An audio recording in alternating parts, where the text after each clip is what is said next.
You remember me, right?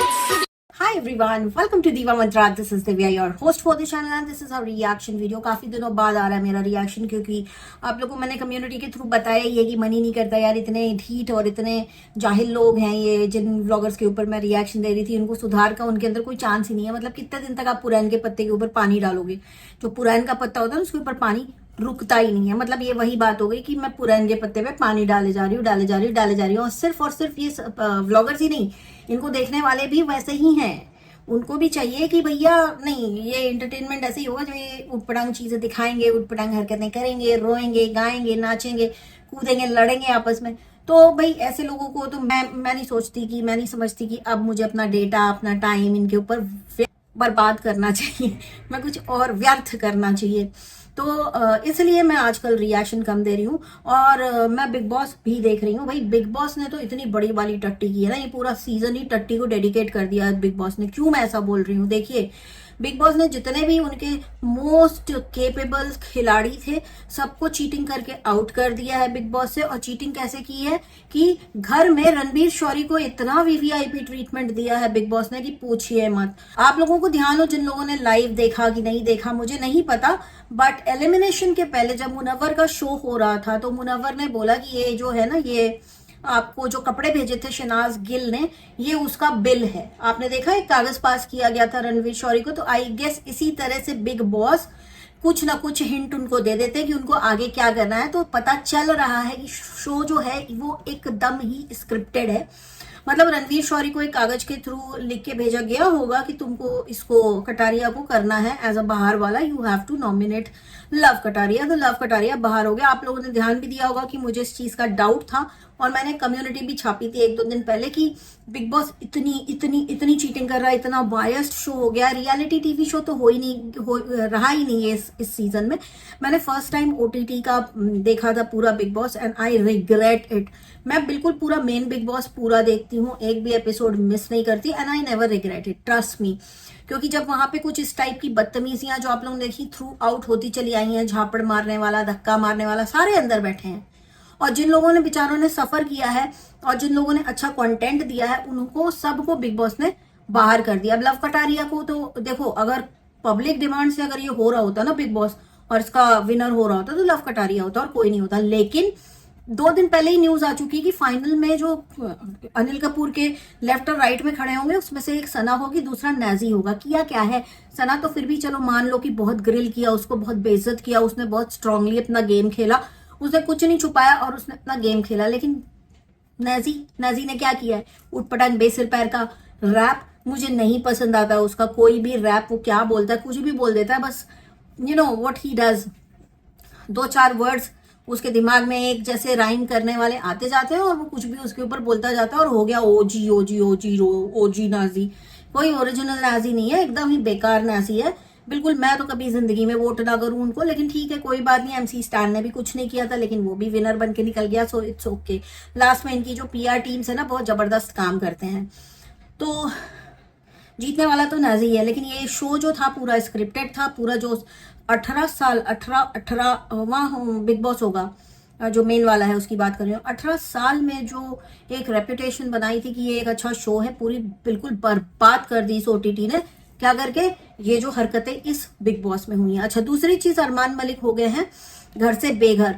लोगों को, India के जितने भी ऑडियंस हैं उनमें से बहुत सारे 80 to 90% लोगों को इस चीज का वेट था कि हम लोग जल्दी से जल्दी खुशियां मनाएंगे जब अरमान मलिक घर के बाहर आएगा। लेकिन अरमान मलिक बाहर आया, बिग बॉस इतना चिरकुट है कि बिग बॉस ने इतनी टट्टी खाई है ना नाजी की कि मैं बता नहीं सकती आप लोगों को। देखिए इतनी टट्टी खा ली तो अच्छा काम कैसे करे, पब्लिक खुश कैसे हो जाए कि अरमान मलिक बाहर आ गया। उसी टाइम पे उसने क्या कर दिया, उनके फेवरेट कंटेस्टेंट को भी आउट कर दिया, मतलब लवकेश कटारिया को आउट कर दिया।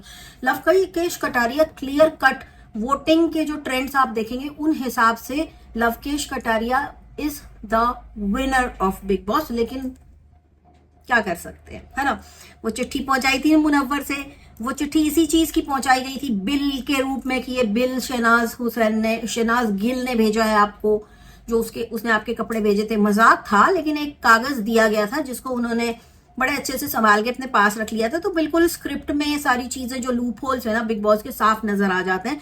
उसके अंदर लिखा होगा कि आपको लवकेश को बाहर करना है, आज ही होगा ये एलिमिनेशन, आज है डबल एलिमिनेशन। कोई चिट्ठी भेज दी होगी बिग बॉस ने, चिट्ठियां भेजने में तो बिग बॉस वैसे ही एक्सपर्ट है, तो एक हिडन एक सीक्रेट चिट्ठी भी भेज सकता है। तो मुनव्वर इन शॉर्ट बन के गए थे बिग बॉस का कबूतर, और वो बताने गए थे कि आज किसका और एलिमिनेशन होना है अलॉन्ग विद अरमान मलिक। तो ये तो हो गया चीज। बाकी नाजी ने किया क्या है घर में, हाँ हाँ हाँ हाँ, खाया टट्टी किया, हाँ किया, खाया टट्टी किया, हाँ किया, बस। अगर यही है बिग बॉस जीतने का मतलब, इतना बड़ा एक प्लेटफॉर्म आप इसको बोलते हो, और अगर आप ऐसे लोगों को जिता रहे हो तो भैया जय हो आपकी। ओटीटी तो कभी नहीं देखना है अब से, क्योंकि ओटीटी पूरा स्क्रिप्टेड है, पूरा बर्बाद है, पूरा बेकार है, ठीक है। अब इसके बाद बहुत सारी चीजें हो रही हैं। अरमान मलिक से बहुत सारे पर्सनल क्वेश्चन पूछे जा रहे हैं, उनको टारगेट किया जा रहा है। देखिए इतने पूरे सीजन में जब दूसरों को टारगेट किया जा रहा था तो ये कितने खुश हो रहे थे, लेकिन जैसे ही लोग कम होते गए, वो बिग बॉस का टारगेट कम होता गया। मतलब बिग बॉस किसी ना किसी को तो करेगा ना भाई टारगेट, तो फिर उसने चूज किया कि चलो अब बजाएंगे हम अरमान मलिक और कृतिका मलिक की बैंड। और फिर जब मीडिया आई तो आपने देखा किस तरह के सवाल उनसे पूछे गए। इनफैक्ट एक बेशर्मी से भरा हुआ सवाल भी पूछा गया जिसको नेशनल टीवी पे टेलीकास्ट किया गया है, उसका जवाब और ज्यादा बेशर्म था। एक रिपोर्टर ने इनसे पूछा था कि आप रोमांस कैसे करते हो, किसके साथ कब करते हो, कुछ ऐसा दिन डिसाइडेड है क्या? तो कहते हैं कि ये तो अब खाना खाने जैसा हो गया। ये अरमान मलिक का जवाब है। तो ये खाना खाने जैसा हो गया, जब मूड करता है तो किसी के भी साथ कर लेता हूं। तो ये किस टाइप की मतलब चीजें चल रही हैं अपने नेशनल टेलीविजन पे, समझ में नहीं आता। व्लॉगर्स तो छोड़ दो, साइड हो गए हैं सब। लेकिन हाँ, एक चीज मैं यहाँ पे आप लोग को ये भी बताना चाहूंगी कि कहीं ना कहीं बिग बॉस को ऐसा लगने लग गया था कि जब से वो इन्फ्लुएंसर्स को लेकर आ रहा है, जो हमारे डेली व्लॉगर्स हैं या रोस्ट चैनल्स हैं, जो भी हैं, तो उनको पब्लिक ज्यादा अच्छे से जानती है, क्योंकि डेली एक उनके व्लॉग्स और उनके वीडियोस के थ्रू पब्लिक को लगता है कि हमने आज इनके बारे में जाना और कुछ जाना। आज हमने देखा कि आज हमारे व्लॉगर ने क्या किया, आज हमारे इन्फ्लुएंसर ने क्या किया, तो पब्लिक उनसे ज्यादा कनेक्टेड होती है। तो जब से इन लोगों ने सोचा था कि लोग यूट्यूब ज्यादा देखने लग गए, तो बहुत सारे तो सेलिब्रिटीज आने ही लग गए थे यूट्यूब पे, राइट। तो बिग बॉस ने सोचा क्यों ना इस टीआरपी को हम लें, इस पर्टिकुलर ऑडियंस को, इस चंक ऑफ ऑडियंस को जो व्लॉगर्स को देखती है, जो रोस्ट चैनल्स को, जो यूट्यूबर्स को देखती है, उनके ऑडियंस को कैसे हम अट्रैक्ट करें और उनसे कैसे टीआरपी बढ़ाएं अपनी। तो उसने क्या किया था कि फिर बुलाना स्टार्ट किया था व्लॉगर्स को। लेकिन क्योंकि जैसे मैंने आप लोगों को बोला कि व्लॉगर्स से या फिर इन्फ्लुएंसर से पब्लिक ज्यादा कनेक्ट कर पाती, क्योंकि डेली उनको देखती है, तो व्लॉगर्स या जो भी यूट्यूबर्स जा रहे थे उनके आगे कोई टिक नहीं रहा था, कोई सेलिब्रिटी की कोई औकात नहीं हो पा रही थी। क्योंकि सेलिब्रिटीज को आप सिर्फ एक सीरियल में देखोगे, इन पर्सन वो कैसा इंसान है वो हमको यहाँ पर आके पता चलता, तो लोग उनसे कनेक्ट नहीं कर पाते। जैसे रणवीर शौर्य से मैं भी बहुत उनकी फैन थी कि भाई बहुत अच्छा इंसान, बहुत अच्छा एक्टर है, वाह कितना अच्छा आ गया ये वो ऐसा सब। लेकिन बाद में जब देखा एज अ ह्यूमन बीइंग वो कैसा है, तो बड़ी चिड़ मची, और उससे आज तक चिड़ ही मची हुई है। आई डोंट थिंक सो कि मैं उसका कोई भी शो अब देखूंगी। लेकिन वहीं इस चीज को गलत प्रूव करने के लिए कि नहीं, इन्फ्लुएंसर्स के आगे भी सेलेब्स जीत सकते हैं, बिग बॉस ने ये पूरा शो स्क्रिप्ट कर दिया। मेकर्स ने बहुत बड़ी वाली टट्टी खाई है नेजी की, और नेजी ने भर भर के टट्टी तैराई है बिग बॉस के संडास में, और इतना खुश हो गया है ना बिग बॉस उसकी टट्टी की बदबू से कि उसी को विनर बनाएगा। आप लोग देख लेना। हालांकि नेजी भी मुंबई से है, मैं भी मुंबई से हूँ, बट जो फेयर नहीं है उसको हम नहीं सपोर्ट कर सकते। भाई नेजी ने पूरे सीजन में एक नए पैसे का कुछ भी कंट्रीब्यूशन नहीं दिया है, तो इसलिए मैं नेजी को सपोर्ट बिल्कुल नहीं करती।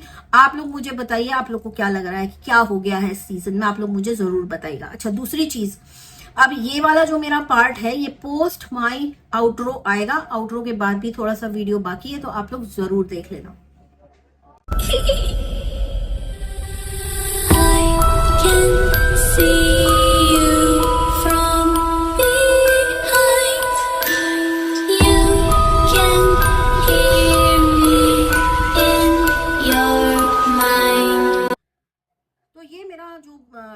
ये पार्ट है मेरे वीडियो का, उसमें मैं यही बताना चाह रही हूँ कि मैं व्लॉगर्स के ऊपर क्यों नहीं दे रही हूँ रिएक्शन। मेरे को नहीं लगता कि अब मुझे अपना डेटा, अपना एनर्जी, अपना टाइम इनके ऊपर वेस्ट करना चाहिए, क्योंकि ये हैं बहुत ही वाहियात लोग। मैं सभी व्लॉगर्स की बात नहीं कर रही हूँ, उन व्लॉगर्स की बात कर रही हूँ जो कुछ ना कुछ करके कंट्रोवर्सी में बने रहना चाहते हैं, और उन्हें लगता है अगर वो कंट्रोवर्सी नहीं करेंगे तो उनको लोग नहीं देखेंगे। और इनके जीवन की आयरनी ही यही है कि जब ये रोते हैं तभी इनको लोग ज्यादा देखते हैं। एग्जाम्पल ले लो गांव की अशांति, हर दूसरे वीडियो में वो औरत रोती है। अभी गई है जूजू के यहाँ पे बर्थडे पार्टी में, बस भगवान से मनाओ कि वहां पे भी ये औरत ना रोना लेके बैठ जाए अपना, या ना रोने लग जाए, क्योंकि ये औरत को रोने के लिए कोई जगह वगैरह कुछ नहीं चाहिए, किसी भी टाइम रो सकती है। तो ऐसी रोतड़ू कीड़े के ऊपर भी मुझे लगा कि क्यों रिएक्शन देना, क्यों रोज उसका जो उसको कहते हैं ना रबड़ी रायता देखना कि हाँ फिर आज रो रही है, फिर आज रो रही है, हर दूसरे दिन रोती है। दूसरा एक और चीज, ये जो फिल्टर वाली औरत है, इसका मैंने आज कम्युनिटी छापी है ना एक, कि कुछ लोगों का मतलब जो एक्सपोज हो गए थे कि बहुत फिल्टर लगाते हैं, बहुत फिल्टर लगाते हैं, बहुत फिल्टर लगाते हैं, तो उनके ना सदमा बैठ गया है दिल में, इतना बड़ा सदमा बैठ गया है, क्योंकि उनका एक बड़ा पीआर भी छिन गया था उसके बाद।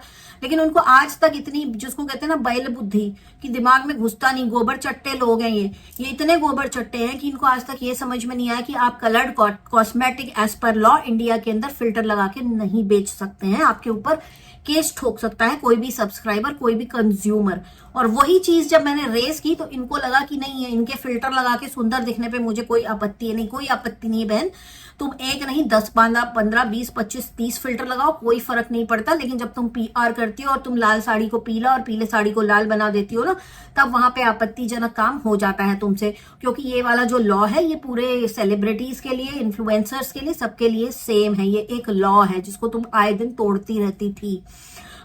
एक स्टेटमेंट इसने दिया है, फिल्टर सुंदर लोगों पे ही सुंदर लगता है, फिल्टर नहीं, ऐसा कुछ नहीं है। गधे को भी फिल्टर इंसान बना देता है, वैसे फिल्टर आए इंसान को गधा बना देता है। हो सके तो ट्राई करो, फिल्टर क्वीन तो वैसे भी हो, गधे के फिल्टर भी आ गए हैं, वो भी एक बार लगा के देखना, गधी लगोगी उसको लगा के तुम, ठीक है। तो और रही बात की फिल्टर्स की, तो एक चीज आपको बता दूं, फिल्टर्स जो है वो जो एआई आर्टिफिशियल इंटेलिजेंस वाले होते हैं वो उन लोग बनाते हैं इन सब फिल्टर्स को।